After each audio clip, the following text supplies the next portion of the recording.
Good afternoon, everyone, and everyone who's logging in, welcome and thank you. And I have to say one of the positives out of all of this has been an amazing community conversation. Everyone that's been a part of the Franchise Growth Mastermind. And today we're shifting gears completely, which is last week we focused on the problem, strategic plan for recovery. And today we're going to go into mindset and strategy. And that's going to be our focus all week. Mindset and strategy. Today, we're going to be having a conversation with Sabrina Wall, who's the founder of the Franchise Broker Association, and Lisa Welko, CFE. And it's all going to be a focus today on lead generation, prospective franchisee nurturing, both today and post-recovery, and also mindset. Just some basics. We've structured 2 webinars a day. So today's webinar is mindset and strategy. And then in the afternoon, we're having leadership conversations based on industry. So this afternoon will be franchise leaders and COVID-19. As always, everyone, the value of all of this has been the conversation, the questions, and the interaction together. So use the chat box. And also join the Franchise Growth Mastermind community. So, and then following this webinar, naturally, we're going to mail it out to everyone. I know we've started always with a legislative update. The update today is we're waiting for Congress, and that's going to be a big factor. So we'll be talking about that more during the week. Right now, everyone's in a holding pattern with this coronavirus 3 stimulus bill, which is so needed for all small businesses. And again, before I get started, today's focus, mindset, lead generation, prospective franchisee nurturing, what the prospective, what the FBA and broker organizations are doing right now, how franchise brokers are nurturing their prospective franchisees through this time, and ultimately what we need to do today to build up that funnel and long-term to build for an amazing recovery. And again, so we have Sabrina Wall, from Franchise Brokers Association, Lisa Welko. And I'm going to just make sure everyone's unmuted. And we could get started. Lisa, Sabrina, you good? Yeah, we're good. We're okay. Online. We're good. Ladies, thank you so much for doing this today. I know I've seen recently the FBA has been taking so many proactive measures. I know Lisa's been very proactive, and we've even had conversations about, and we're seeing it here at our firm, we are seeing franchisees contact us about potential transactions. And last week, Nick and I were, during our conversations, while maybe ultimate conversions are going to be delayed, it seems like an amazing opportunity to build out that lead generation funnel, have meaningful conversations. And so today's really about the perspective you guys are sharing as we go through this. Okay, so I can start. There's been a lot of emotions going on about this, both from the franchisor side, from the candidate side, and from the broker side. And everyone is trying to wrap their mind around what's going on here. I think from the franchisor side, I would say that was the first alarming news that we got from the broker community, is that some of the franchisors didn't respond well to the franchisee inquiries and responses, the franchisee's needs. And so it created this kind of backlash where the franchisees started calling the brokers, because we teach them to still stay in touch with their clients. And they started asking, questions about, how can you help me to get this franchisor to talk to me and to give us direction and help us to know what to do. So I think we've seen some examples of how not to do it. Definitely from the franchisor's side, they are going through this intense experience as well. Everybody is, we're all affected by it. But it's really critical that in times like that, that you pull together and that you talk. Even if you don't have all of the answers, you still need to talk about it. And that the franchisors, we've been, sending communications out to them and trying to help them to kind of gain ground and say, we've got to ground you, and here are the things that you could be doing. You don't have to have all the answers here, but you do need to communicate to those franchisees and at least talk through what you can do to stabilize and what you can do to manage the situation, and actually invite the franchisees who are there to join into that conversation and be part of the solution. Just like, having kids at home that are going crazy, if you make them part of the solution, they all of a sudden have a lot more cooperation in what the family is trying to do. It's the same thing. The franchisor being the authority that the franchisees are kind of looking to for support, they need to bring them into the solution. So number one, we need to make sure that communication is happening and that franchisors are building the right kind of community with their franchisees, so that once this passes, that the franchises are ones that can still maintain well in validation. I mean, think about the impact of a franchisor not answering or not responding to their franchisees, not bringing them into the solution, and then afterward trying to sell. Your validation would be shot. And so we're trying, very hard to make sure that we're getting in front of that and helping to educate the franchisors, helping to just give them some processes, some tactics, some things that they can do to make sure that their franchisee validation stays intact and that their franchisees know that they're being heard. On the flip side, we have other franchisors that seem completely unfazed and are just business as usual. And then we have the other extreme where franchisors are so busy with the influx of business that their franchisees have now received, that they are too busy and aren't really able to handle the franchise prospect inquiries. So we're seeing a wide spectrum of different systems and what they're going through. But so from there, the franchisor side, we've got to get that in order first and make sure that the franchisors are communicating. Then the broker side, the brokers are wanting to know, what do we talk to our clients about right now? How do we handle this process?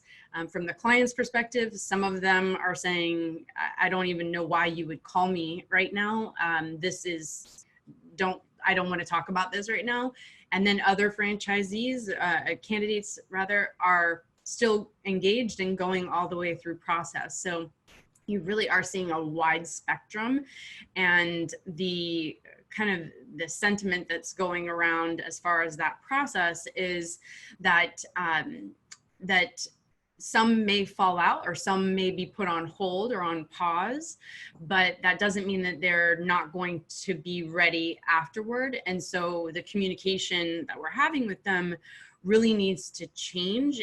We can't be hard driving and going straight towards close, and we can't be we can't have the same message that we had 2 weeks ago. We really need to adapt to that and new market and the new emotions that are going out there, because we're changing from an environment where it was, all about opportunity and, you don't want to miss the chance of, seeing what you're made of and seeing what potential you have, to you've got to protect your assets, you've got to protect your life. And in order to do that, you've got to look at what all your options are. And so the message today is more, let's keep having a discussion. Let's keep learning. You've got to educate yourself at this time and know what your options are, because right now there's so many unknowns. We've never seen something like this happen before, where we've got every single business that's been impacted in every single country in the world. And the systems that we have, they're simply not going to be able to maintain the entire marketplace being able to go on unemployment. You know, it's just an extreme example of how these systems are going to be taxed. So we need to be focused on figuring out how to see what those options are and having plans for each one of them. They don't necessarily need to act in this moment. We got to wait until we get through the brace for impact, right? We got to get through the impact, and then, but if they're preparing during that time, then they'll at least have some plans. Like, I can go this path A, path B, or path C, and knowing what those paths are kind of the general message that we are relaying to those candidates and to brokers, to keep informing your candidates about what these businesses are, what their options are. Just talk to them, understand that they're going through it too, but be there for them. Don't just be strictly business. Also care about and nurture them as individuals who are going through a really scary time. So I will go ahead and pass it back to you. So, and again, Nick, Sabrina, I think it's interesting, the conversation shifting, right? And I think that's a smart point. So Lisa, for franchisors who are listening now, other FBA brokers, taking from Sabrina's points, what are you seeing? What was the conversation? Like, Sabrina, gave some good examples. What are you seeing? What was the conversation before to what it is now? Right. What you're doing, how you reacted and nurtured before to how you're reacting now, and and out of all of that, once we get to the bottom of it, what's the advice for franchisors as we go through the process? Okay. Well, I think as a franchise broker or consultant, this is like, it's time to step up to the plate and do what we're supposed to be doing. We're supposed to be listening to our candidates, understanding their life path, understanding where they're at financially and how that's changed for a lot of them, and helping them to navigate these waters. That's our whole job. And if you're good at that, right now the conversation is a little different, but essentially the conversation is what's happened in your life, what might happen in your life, and let's figure out, for all of us, I think when we're in franchise consulting, this is always a plan B or a plan C. Most of the people that we work with, their plan A was they went to college and they got a job, and they got a job in corporate America. Now their plan B is, I don't think I like that job anymore, or I want to diversify my income. And so our entire role has always been to help them navigate, educating them on business ownership. That hasn't changed. And in fact, we have to get better at it. We have to get away from the sale and help them navigate what's happening. Nobody knows if this is going to be over in 2 weeks, 2 months, 12 months. The fallout's going to be, it's going to be there for a while. So I think we just have to stay in our lane and keep doing what we promised them we would do, which is to help them understand the next steps. For franchisors, same thing. I mean, I'm looking at my pipeline right now, and I've had one person that wanted to slam on the brakes. I talked to him about, we're going to tap the brakes. We're going to talk about funding, because that's changed. His net worth has changed. Everybody's net worth has changed. All those documents they filled out 2 weeks ago, most of them are different.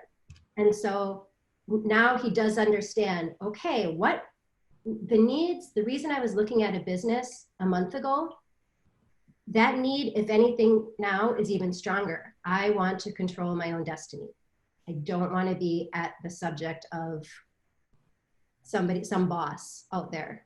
And so that's kind of how I've approached it. And most that I'm working with, everyone has slowed down, but so far no one has said, I'm out. And truly, entrepreneurship is for the brave. So if they were going to hop out, and this is, I guess I'm talking more to brokers, if they were looking for an excuse and they couldn't come up with one, this is the one they might be using. And it's okay, because chances are they would have come up with something else. The people that really want it are going to stay in process. The people that were serious about it are going to stay in process. They might slow down, The ones that were looking for an out, or they started trying to ghost you, you just, this is the reason they're going to use. All right, maybe this wasn't the right one for them right now. We're about to get really busy. I work with a lot of brokers, as Sabrina knows, and I have a lot of conversations, and I keep telling, and I'll say the younger brokers, which I hate saying that, but let's face it. We're about to get super, super busy. So prepare yourself. Yes, the conversations are different. Yes, we might be talking about different brands than we were talking about in the past, possibly making sure that they handled this well, because that it is going to be an indicator of how strong of a system they're getting involved with. But be ready. People are going to be forced into making decisions right now that before it was kind of a, well, maybe I'll get out of working. And now they're figuring out, I've got to do this. This isn't any longer just a little side income and a side gig. I've got to figure out how to stabilize. Lisa, could you just give an example? 4 weeks ago, the conversations were X, now they're Y. And then, and for both of you too, for the franchisors, so now we know we go from X to Y as the conversation, right? And what does that difference look like? And what are like 5 important things franchisors should be communicating or adapting to, and how to do it from your perspectives as brokers? Want me to go first? Go ahead. Yeah. I think we can alternate. So I think the biggest thing that franchisors need to communicate right now is how they are supporting their franchisees through this process. 100%. Get rid of the sales pitch, throw your item 19 away, and talk about the fact that you are joining a franchise system. The reason you paid that franchise fee is because of the fact that when crap like this happens, you're not alone. And that always used to kind of be the cheesy thing I would tell people, like, I get it. I was like, you're walking shoulder to shoulder with other people who are in the exact same position as you, and everyone can just brainstorm and mastermind how to get through this together. The mom and pops that everybody's competition and they don't have anyone to lean on right now, those are the ones that are probably a lot more panicky if they have a good franchisor. Those franchisors, Sabrina's right. You guys have to be in communication with them. Pull your system together. Make this a family. Make this one unified business, figuring out how to navigate this together. It is going to be the biggest validation question in 6 months. And right now, bang that out to the franchise candidates. Hey, I know right now is not a buying decision, but here's how we're supporting our existing owners and what's happening. And just nail that over and over and over. Even if you're a restaurant business, even if you're completely out, here's what we're doing to help. Here's how we're supporting them. Even if it's walking them through the SBA process, be doing something to help these people. Yeah, I absolutely agree. There's this this thing, I don't know if you guys know about fire ants, but fire ants, whenever they can't swim. And so whenever it floods, they interlock their legs and they create this flotation device where they float to the next area, their next home, and wherever they land, that's where they land. But that idea of getting so connected to each other that we're interlocking so that we're staying together and floating through to the next destination, I think is a powerful example of what's needed right now and what franchisors and their franchisees need to be doing together, and suppliers too.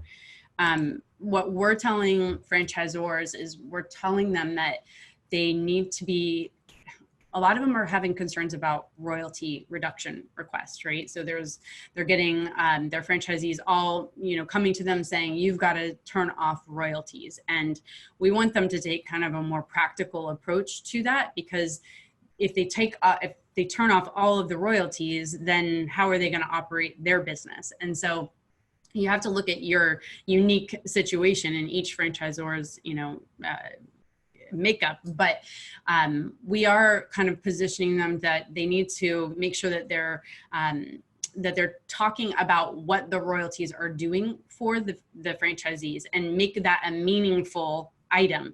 So whatever those things are, maybe that is helping to negotiate the leases together. Maybe it is, delegating certain tasks and certain functions. Maybe it's redesigning the marketing material. Maybe it is figuring out ways to adapt the business model so that it is still viable even through this period. So whatever those items are, actually like listing out what they're going to do right now. And one of the things we're talking to them about is also redirecting their communication to them and saying, okay, let's pull together on some kind of group meeting, some group mastermind, and talk about what is necessary. Like, what do the franchisees need most from the franchise system? And even if that's kind of redesigning the roles within their franchise system, if that's what's needed, that's what's needed. So, right now is just it's such an unprecedented time that we have to do what the priorities are, and we need to focus on what those things are and redirect all other ancillary activities to focus on that priority. So if the franchisee can support and kind of have that conversation and discussion with the franchise system, it's like they have a feeling that the dollars that I'm spending towards the royalties are going towards things that are going to help me. So there's still resources that I'm spending to help me be successful. And here is what those things are. I have a say in what those things, that bucket of items are. And I think that is another way to create that interlocking where everyone's sticking together and they're working towards, staying afloat during this time together. And one of the things too is, if you guys are members of the IFA is doing a bunch of webinars about legislation and the new impacts of that. I know that Internicola, you guys are keeping abreast of those as well, and that you are, educating your clients about that. To franchisors, though, what they could be doing is condensing that information and helping their franchisees to understand the impact of it. So what are the things that you need to be doing to still adapt to these new regulations, which are pretty intense? I mean, they're nothing to shake a stick at. You've got to really understand what the impact is of those things. So that's another one. Another thing that we're messaging to franchisors is helping them to understand that some franchisors in the past had said, we're recession resistant. Well, now it's, how are you recession resistant? So you're going to have to show and give evidence of how you are recession resistant. And if you're not traditionally recession resistant, then how can you be? So what is the attitude, or what is the shift that you're making so that you can still provide services and still be a viable business model within the new kind of market paradigm? Absolutely. And educating our candidates that we're working at. Charles, you had said, how has that conversation changed from a month ago to now? And I think one of the things we can bring to the table is not every franchise business is negatively affected by this. If you want to be in business, there's some businesses that before you maybe thought weren't very sexy, but those guys right now, their phone is ringing off the hook. Someone's got to get out and clean these businesses. Someone's got to keep these offices secure now that they're empty. There's a lot. I mean, there's germ killing, like they've been doing this for years. There's businesses out there that you can look at. And so is the question anymore like, well, what industries are you interested in? Or is it more, if you're looking at opening a business, if you were to open your business tomorrow, these are the ones that maybe before you didn't think were very sexy, and they're the exact businesses right now that Every single business, I don't care what you're in, everybody's needed to take a sidestep and redirect. But these guys took a step this far and they're charging ahead because we need them. We need them in operation. We can't let them go out of business. Is that a kind of business that you're now willing to open your mind up to? Because it should be. So, but, and Nick, I'm going to ask you to share your perspective, but what I find is interesting, I'm like flash forwarding 6 months from now at FBA conference and whatnot, and I could see, like, you know, Nick and I discussed last week about how, you know, months from now, there'll be a tab on franchise sales websites about how we responded to COVID-19.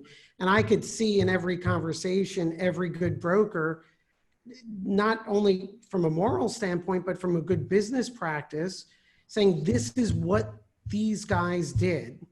And getting to what you said, Sabrina and Lisa, and here's their validation. And I know, and one of the things I do appreciate about good brokers, you guys are always concerned about not just the sale, but what happens when I have a conversation a year and two from now.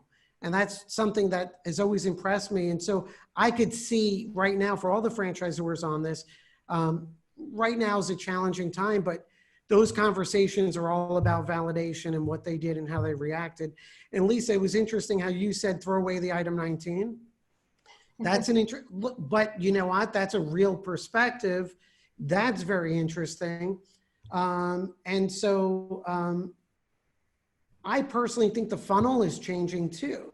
Right now may be time to broaden that funnel and have maybe the conversations are longer and deeper, but you know, my perspective is there's going to be a shakeout, but there's also going to be tremendous opportunity.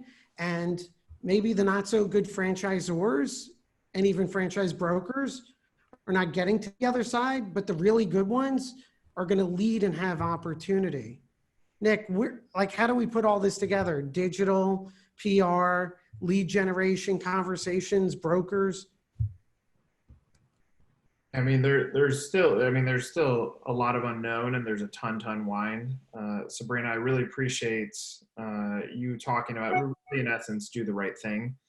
Far too often, franchisors look at their bottom line, and ultimately their bottom line comes from franchisees, and they miss it in this time. There was a point a long time ago when Hurricane Katrina hit. I was talking to a franchisee, I will not name the brand, and the franchisee said, I had 10 locations, all are literally underwater. I wonder what I was going to do. And it started, that's where the conversation went, because at that point, the media wanted to hear what is the true stories, who are the people on ground zero during Hurricane Katrina. And on a side note, I was actually looking at this franchisor to potentially buy with a group of friends. We were actually discussing, this was the franchise brand that we wanted to purchase. And I called the franchisor and I said, and you have a franchisee that has 10 locations. I mean, what are you going to do? He goes, what are we going to do? They're independently owned and operated. He's going to have to handle that. And I was so turned off for that. And I will remember that for the rest of my life. Now that salesperson has left that brand and has gone on and is still in the industry. But I think about it every single time. And those stories are the ones that are going to continue. So it's not like doing the right thing is the baseline. But if you make a mistake here, your brand is likely done. Calls and says, would you buy this brand? The answer is going to be no, because the franchisor didn't step up. We're also living in a world where the payouts that were happening to franchisors were extremely high. So it set the tone to the buyers or to the franchisees that the franchisors are making a ton of money, both on what you get from me from a royalty standpoint and what you're going to get from me from a future standpoint. So when you start bucketing, where do franchisors fall? Yes, the startup franchisors are not going to have a lot of room because they've relied for years, this category franchisee or franchisor on the franchise fee to keep the lights on. That shifted a little bit in a broker universe where the brokers are taking some of those fees. So now the new definition of keeping the lights on has changed drastically. So if a startup brand got involved with a brokerage way too early, I would say the likelihood of them getting to the other side of this is not great.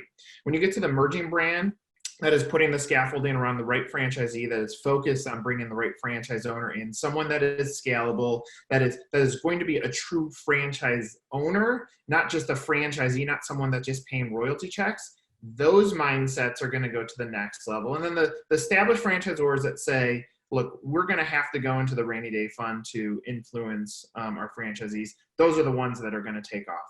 I've always said that there are good brokers and there's bad brokers.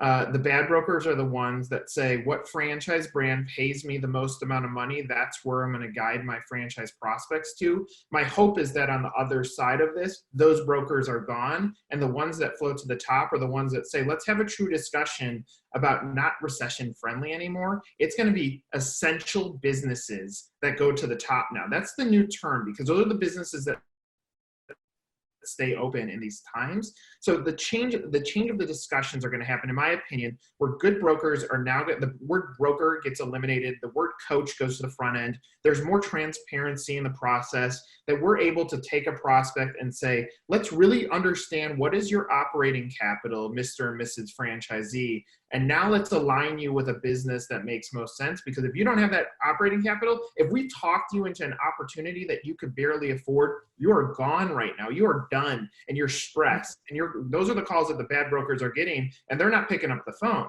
Now, the other side of it, a lot of franchise brokers end up being somewhat small business owners on their own. And I'm straight up, I'm tired of seeing all the online posts of we're striving or we're thriving in this environment. No, you're not. Let's just be honest as a business community. There are some businesses that are thriving. If you're in ammo, you're probably doing well. If you're in the grocery store market, you might be cleaning. If you're in commercial cleaning, yeah, you're probably being asked to do a lot more cleaning in the office buildings that you represent. But the majority of businesses are getting their ass kicked. So I'm tired of all this LinkedIn garbage of people going out there and saying, we're thriving, or come watch webinar 1 billion on how we're thriving in this franchise community. Let's be real. And when the second we get real as an environment is the second we start rebounding and start talking about recovery. But the amount of bullshit that's out there of people just putting out rhetoric that is false. We have franchisees that are pained. I just got off with a franchisee. I'm doing a project where I'm understanding their buying process. Their mood is obviously shifted, and it's different from the franchisees I talked with a few weeks ago. But the mindset has shifted because they're stressed right now because they are not open. But the good is they're starting to identify the opportunities because the franchisor is talking to them on a daily basis and saying, let's start talking about this. The fact that you don't have real estate today ends up being a good thing, because we can call a landlord today and make an offer, and they're most likely going to take it because the amount of inventory that's going to come in the marketplace is going to skyrocket. So now we're in a driver's seat. Now those calls are going to be somewhat contentious because the landlords are getting their ass kicked too. But anyway, the point is we got to start being real. And then lastly, now getting to this funnel, my belief is this is a true opportunity for the industry to change. It won't. We're still going to be talking about, I need more leads. Give me more leads. But that's not the funnel anymore. The funnel is the buyer. And we got to understand we have those that are in the research stage, and it has nothing to do with the websites that we've designed. So don't think that our pretty pictures are driving this. But I just looked at Google Analytics, and almost all of the websites that we've developed, there is an uptick in traffic. The only reason I can see it is because we developed it and we have access to the Google Analytics. But I'm looking at the highest research month that good sign, because people are at home and they got nothing to do. So maybe they're thinking about this. That's a research stage. Then we have the active stage where they're like, I'm capital strong. I don't know what opportunity I'm going to land on. It might not be as high as it was a day ago, or it might not be that restaurant brand, but I'm still active. I'm interested. They're still on there. You have the slam on the break one. I love that term, Lisa, that they're just like, give me a second here. I need to breathe. I'm scared. Those are going to go on pause for a little bit. And then you got the ready to buy. And those are the true opportunity seekers that watch for the downward slide of the J curve to catch it so they get on the other side. Those are still there. So now the definition of lead is going to change. This funnel is not up and down. It actually goes across the sides because there's so many different people. And hopefully this shakeout is going to make these dumb franchisors that just talk about leads and we need 1,000 leads. No. You need that one person that's willing to step up and buy your brand, and you have better have told a great story on how you're treating your franchisees, what you're doing to try to drive as much sales as possible and creativity from a marketing standpoint. You better be able to show that letter and communication that your CEO stepped up and said, I'm going to be super honest with you guys. Here's the state of our business. So you better be checking off those boxes, because if you don't have those, you're going to be the ones that are like, I'm going on portals at the end of this to go get my leads. Best of luck to you. The brands that thrive out of this are the ones that change your mindset to go into the deal, but understand that there is a process to get this, and I can't spend X and get Y. It is a complicated process for every individual, and that's been seen in a time like this. Now I've talked too much. I'm done talking.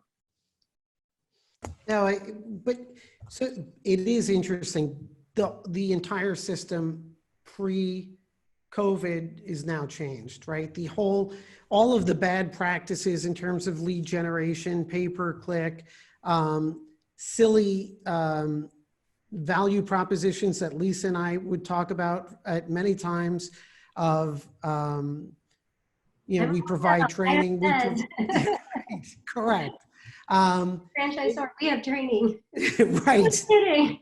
Right. Which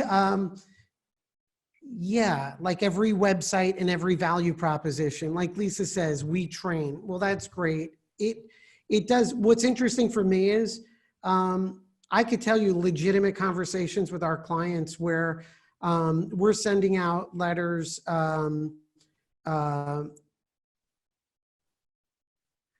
eliminating royalties for certain periods of time. And literally in the email to me is, I'll ask my client, do you want me to send up a follow-up email? And she's like, no, I'm calling them up because these are my people. And I'm hearing that more and more. And so there are phenomenal franchisors out there. And I do think the funnel is disrupted. It's no longer a funnel. Like you said, Nick, the conversations are changing tremendously. And that story of real support and real recovery is compelling. What I didn't get completely, which is very interesting, Lisa and Sabrina's points too, is I think the economics are changing, right? Lisa like disrupted me a couple of minutes ago by saying throw the item 19 out the window. And I know we don't mean completely. I just meant that can no longer be, that doesn't have to be the focal point of why to look at a brand. Don't think I'm not going to keep telling you I want item 19s on everything. I know you are. Don't mix my words. I'm saying that that can no longer be, and again, I think Nick is right. And I hope, Nick, that this does shake out the bad franchisors, the bad brokers out there. If you're just selling a franchise based on the item 19, that's what I mean. Now it has to be the fact that you're buying a system. You're buying into the support of a management team that's going to get you through who knows what the next epidemic, pandemic, quarantine, we don't know what that looks like. We didn't know what this was going to look like. So I think that that's where the conversation, it's going to get deeper, and we're going to coach our candidates to ask those questions, and franchisors need to be ready with those answers. Well, Lisa, there's something valuable in what you just said too, that like at the end of the day, the value of a franchise, if you set up the system correctly, is you put enough armor around the business that it can sustain a really, really bad day. And the out of this, and it's sad, we take all these boutique businesses that are one-offs, that their doors will never reopen for business. It's going to also strengthen those franchisors that are putting armor around it to actually have a better value proposition to say, this is how we can get through a storm when traditional small business cannot. Right, absolutely. No, I love the images, Nick. Scaffolding and armor around your franchisees. The interesting thing too, Sabrina, Clara. I think there's a shakeout too for brokers, right? This is no longer, hey, I'm just going to sell XYZ, or as Nick said, who's going to give me the highest fee? And I know something that you've always been focused on in Lisa is good brokers and good franchisors. So this is, I think, for many, it's no adjustment at all. But some other brokers, I think it's time to revisit and reapproach commitment to the industry and how they're going to go forward. Yeah, we are really committed to our brokers actually understanding what they're selling, and that is, I don't think, the norm in the industry. And so now, like, if there's less brokers, if the brokers who are going to survive are the ones that are educated and know those things, then I'm all for that, because I feel like it's a better position whenever you're creating the relationship between the two parties. So you're creating the relationship between the franchisor and the candidate. And if you don't know what the story is of both, not just one, then how can you set that relationship up on the right footing? You need to understand the franchisor's true story, like what's going on with that brand, what are the challenges, what are the opportunities, and how can that help my candidate once they become a business owner within that system, and are they a match for one another? And I think it's easy to get hyped up on the advertising and marketing and sales materials, and just go through the sales process focusing on those things, but not really getting into the meat of how has this brand actually performed? What is their business model? How are they making money on their franchisees? Is it, set up in a way that they're really focused on unit economics, individual unit economics, or are they, more focused on bringing franchisees in and that initial fee and the startup cost?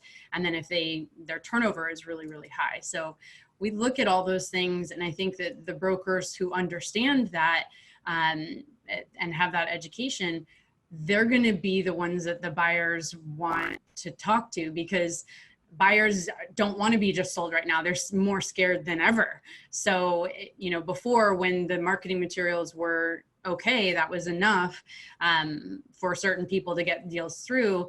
Once the buyer starts, taking more of a critical view of that franchise system, the ones who are prepared with understanding that FDD and knowing what it says, knowing what it means, knowing what the impacts and implications of that business model are going to be on their day-to-day business, that's the kind of stuff that they need to understand. And we hope that more brokers will learn that, and more brokers will understand that, so that our industry as a whole, every broker group out there, or consultant group as that they like to be called, we don't choose to use that name, but whatever that is, that they are, continuing to educate those people so that they understand what they're selling.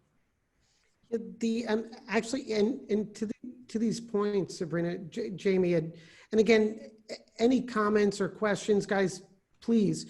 Jamie had posted, franchise broker here. Most of my candidates have told me something along the lines of, quote, we want to pause the process until we know what's going to happen.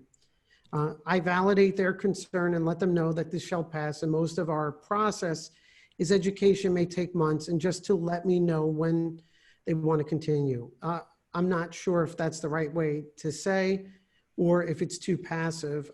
I personally, and I'm curious what you guys think, is I think that's a great approach. I mean, I think there's a different approach for everyone.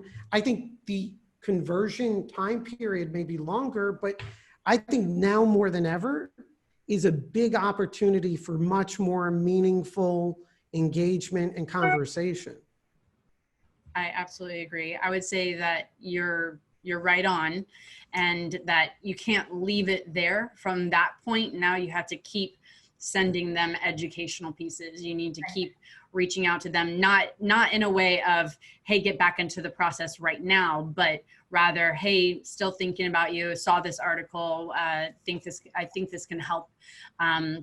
and just, you know, hey, I know that your background was this. I was thinking about, I saw this related to that industry. I just want to keep you aware of it. So just giving them information and staying in front of them as we go through and brace for impact, using your terms, that until we get into that intermediary stage, we need to be doing those kinds of activities with those prospects. And redirecting them. I mean, I think I was talking to Charles, and I sent out an email to all of my, not just my active candidates, my entire list. I know you have time on your hands. I know that maybe a year ago wasn't the best time to be looking, but right now, there's no harm in looking. There's no harm in going through this educational process and just having an idea of a plan B, an idea of a light at the end of the tunnel. You're not going to pull the trigger, and it's okay. But we all have time right now. And I'm learning about some of these new brands too.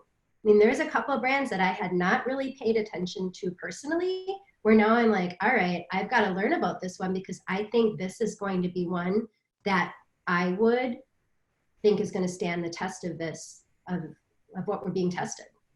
So. Absolutely. Nick, so taking the lead from Sabrina and Lisa, right, for that long-term nurturing, what do you see from a digital perspective in terms of outbound advertising or storytelling, or what type of engagement are you recommending? I mean, we already went through a shift that, you know, a majority of the industry was afraid to admit the shift happened. Say, no, the expos are still what works. Well, let's be clear. The expos, the way that they used to work is that I would go to that to understand what brands existed, and then I would go do my homework as best as I could outside of there. Same as the portals. It was like, here's a list of everything that exists. Now let me go do my homework. And what it shifted prior to this was that me as a buyer, I've raised my hand and said I'm interested in buying a franchise. And now I go around the web and do homework on which brand makes sense. And I'm looking at everything. I'm reading as much material as possible. And I'm still landing on like the top 10 brands to buy, all that stuff that exists. But it shifted from first point of contact into franchising being a database, a expo or a portal, and then it shifted to I'm going to get introduced to it from somewhere. I have a friend that owns a franchise. I read something about franchising. I got targeted with something franchising, and I'm going to go do my own homework. So the shift happened prior to this. What I think this is going to do, I mean, the banks are stressed already. They're getting the calls of what am I going to do? How do I pay my bills? So the financing is going to shift slightly. So the accessibility to cash is going to change, period. That's going to extend, so add a little bit more timeline onto this. Landlords are getting crushed right now because they're having people saying, I can't pay my bills. So they're getting crushed. And then we still have the hangover of panic that people are still going to be sensitive when they walk out of their homes, when we're allowed to go back out there, on what you touch, the frequency of washing your hands. Do I go to a restaurant yet? Do I still rely on delivery? Like we still have a long timeline. So what that means is that the research stage is going to get more intense, and the more honesty that's put out there about how we handle this stuff, from storytelling with our franchisees to executive letters that have gone out, to truthful things like our business got our butt kicked. Like when that stuff is out there for the homework, now on the other side of this, the believability is going to be more sincere. And right now it's not. I mean, I can hear it in franchisees' voices. When they're buying, the reason due diligence has increased as much as it has is because they don't trust that you're telling the truth. So now the brands that can create the truth centers of franchisees, suppliers, their leadership team saying, this is how we weather the storm. Our staff, straight up, we had 18 franchisees go under. Straight up, we had no cash to pay our bills. We stiffed our landlord. When some of this stuff goes front and center and we're able to have real conversations, then on the other side of this, things are going to be good. So from a digital standpoint, get as much truth on there. You have your website, the media, is hotter than ever. They're covering as much as possible, and it's going to shift from the panic stories to the success stories, especially as we see more human beings recover from this awful thing that they're going through. When we see small businesses recover on the other side of this, the recovery stories are going to be so magical that the more layer that you can put out there to support this longer due diligence phase of majority of buyers, the better. But still, at the end of the day, a downturn in the economy where you look at your job and know that it's a little bit risky, that there was a little bit of risk there, is going to create buyers. If I'm predicting, I don't think it's an immediate thing like what may have happened in 08, 09. I think the lag time is going to be longer. Thus, if you don't have good due diligence online, you're going to be playing from behind. And that's where digital solves this in a world where everything we get is on here, period. So there was a great comment and Lisa very nicely responded. Carmela had posted, I'm concerned on the rollout of our new franchise brand now in this environment. And generally, I mean, again, going back to being a good franchisor, as Sabrina would focus on and whatnot, I would say to Carmela, and something we're focusing on is actually, I mean, aside from the health tragedy that we're facing, this represents a disruption in what franchising was before and what it'll become. And so I would say for Carmela, there's could be amazing opportunity out there if you approach it the right way. I mean, look at what Carmela's reject what has become the status quo in the past. Look at Carmela's note. I mean, if you read that just in a quick glimpse, it's all things that humans panic about. So if I'm an emerging brand, or I'm thinking about with timeline to franchise, one, I'm nailing my consumer messaging locally and proving out that I have a brand that is sustainable. You have all those things that people are going to panic about, period. We're going to have the higher sensitivity to pretty much everything on the outside of this. So understand where you are, but make sure that you can prove that the business is actually viable as a business model. Then you still have something in franchise. The franchising businesses are going to get delayed too, because the data points are going to get shook up by this. That we won't know the viability of this maybe not until next year. So there's going to be some brands that have to push pause, but there are going to be some brands that see the opportunity and say, it could take me 6 months to franchise my business. I better start doing it now too. So there's going to be both sides of the pendulum on that stuff. Well, it's a couple of things. Lisa, I appreciate you giving Carmela your email. And by the way, Carmela is a client. And if you look at the industry they're in too, it's one that can take off post, it's a mold, air quality, lead, and asbestos testing. So it's funny, that's what my husband does. So right. Carmela, definitely, let's talk. Yeah, it's an environmental testing. So, which I think it's interesting, and Carmela is very precise. And so, but the other thing too, I think too, and this gets to a comment, and I'm going to tie it together, Carmela, which is, there's a comment by Gary: if a franchisor does not have a relationship with a brokers association, they're truly missing an opportunity to expand their brand, especially coming out of this current situation that will eventually pass. What I tell my clients is we have to focus on organic leads, right? Continuously tell our story. Focus on digital, where Nick would say you need to own your story. So you have to develop those stories, put it out there, not just pay to play, but you also need brokers. It's like an all of the above strategy. I will also tell my clients that generally better quality leads come from brokers. I think it's just a fact. And so Carmela, I think there's 3 people on this webinar. I mean, we've launched your franchise legally, but Nick, Lisa, and Sabrina, those I think are the individuals and teams that lead to the next level of success, as long as we get our stories the right way and the right focus. As long as you have enough operating capital too. Yeah, go ahead, Nick. I was just going to say, as long as you have enough operating capital to make it sustainable. I mean, that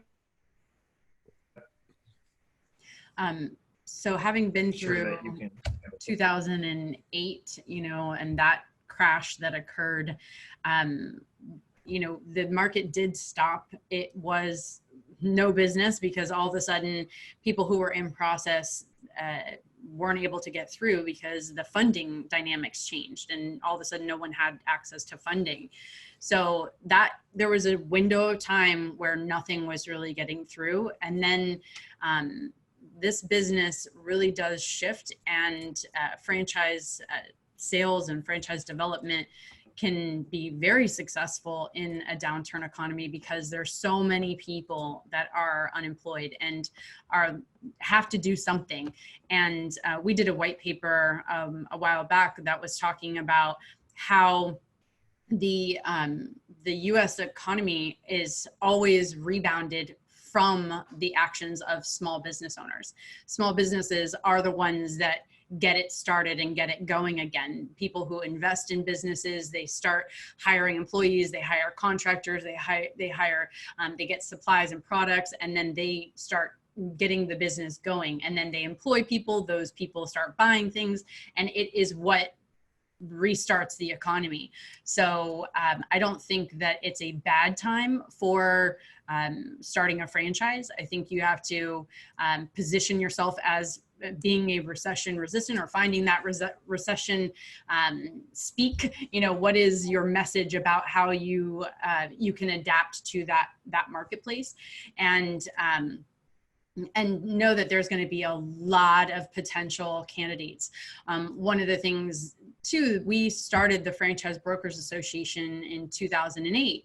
And when you start a business and you're starting it in a recession, you just don't know any different. You're just doing what you're doing, and you're moving forward, and you're acting, and you're creating, and you don't know what it was like when it was good. So there's that part of it. You just work through it, you adapt, you make it happen. And so I would just encourage you that it's not time to throw in the towel now. It's time to rethink, how are you going to position yourself? It's time to figure out what the paths are. How are you going to do it? Who are you going to align with? And how are you going to make it happen? I don't think that anybody should ever have the mindset of just giving up, because what are you going to do? I mean, what are your options? One, two, you put so much into it already, you might as well see it through. You might as well hunker down and say, you know what, I'm going to figure this out. And the answers will come to you. They will be there for you whenever you need them. So just have faith, have hope, because there is a light at the end of the tunnel, and you can make it through. And you can even do really well growing with good, solid franchisees whom you enjoy being around and love growing with, and will help you develop that brand. And I would say to emerging franchisors, your pool actually just got deeper.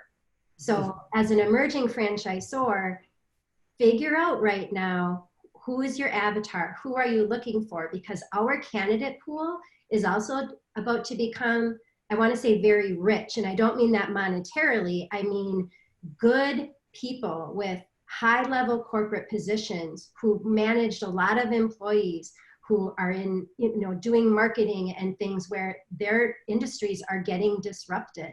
Those candidates and those people that are driving a team right now that you don't know what that job's going to look like, those make excellent franchisees. And as an emerging franchisor, your pool of those type of people who are going to be really strong owners in your system is actually deeper, but make sure you know what they look like. And, to Charles's point, I'm often saying, franchisors that say we have great training, also franchisors that say we're looking for someone with great sales experience.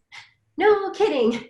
What else do they need? What other skill sets and soft skills and background do you think your success, and you might not know that yet because you don't have that many franchisees, but if you sit back and think, who would be a great owner in our system? What are they doing right now? What sort of skill sets have they acquired? Let us know that, because again, the pool's about to get really deep.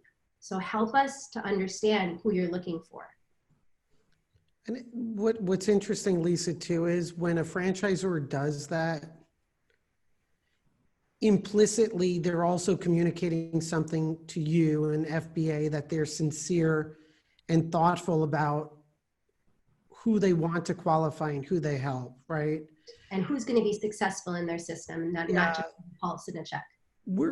As we approach the 1 hour, you know, the whole focus is mindset, right? And I think, Sabrina, it was beautiful what you said, which is, I mean, we have no choice. And I love the analogy of, you know, FBA, even its founding and whatnot. But, you know, we could look back. I think they said Uber was created also during the last crisis and some others. And so I guess from a mindset standpoint, we know we're going to recover. And I think we also know that, as setting aside the human tragedy, there's going to be tremendous opportunity. I love, Lisa, even in my mind, when you say how deep the pool or the bigger pool, like that to me is very powerful, because there will be inflow of quality franchisees. Nick, as we just wrap up, any like super positive mindset tips here? Yeah, let me start with the negative first. But here's my tip. There are too many freaking webinars going on right now. Stop wasting your time and watching all of them. Like, try to get a nugget out of some of these, and then These are really good. yeah, great. But go to work. Like, call your friend. Stop sitting on these damn webinars. Go call your franchisees and give your shoulder to them. You will be thanked later on because of that. The mindset of what you do in this moment will absolutely 1 billion% define what happens out of this entire mess. And at the end of the day, nobody, any of these stupid webinars that are claiming to know how the future works, nobody knows how the future works. We've never dealt with this before. Everybody is just guessing. And ultimately, for all of you, you're not going to find an answer in 4 of us. You're going to find it in your gut. So really, really try to dig deep inside yourself and think. Find some think time to get this, because you get your own mindset right. You are the only one that's going to be responsible for making stuff happen outside of this. Not any webinars, not any experts. It is up to you to make that decision. And when you release your mind to say it is on your back, now all of a sudden you can do amazing things. So get that mindset right. So Nick is the one who scheduled all these other webinars this week, but that is the right mindset. The one, yeah, right, which I like it. But here's the best part. I have to say this, and I'm going to, so we started the webinars last week, and it really came about from all the calls. And I have to say, personally, and I don't mean this in a bad, I almost did it as much to make myself feel good as I did for other people. I say that as a horrible thing to say, in the sense that it was very comforting, the outreach of everyone, the community that we all belong to, and the way everyone is helping each other out. And I do believe these are connections we're going to have for a very long time together on an individual level. On our Franchise Growth Mastermind community, I have to say, honestly, after doing these webinars and speaking with some, I can't wait to meet with everyone in person and just breathe a sigh of relief together. So I know there's some collective wisdom. And so I appreciate everyone on these calls. Sabrina, I really appreciate what you guys are doing at FBA. I appreciate all the advice and support for your brokers, and I know the franchisors. And Lisa, as always, you know, I appreciate everything. Guys, thank you so much. And again, the Facebook community, but I can't wait to meet up with everyone in person. Thank you, guys. Thank you. Thank you. Bye.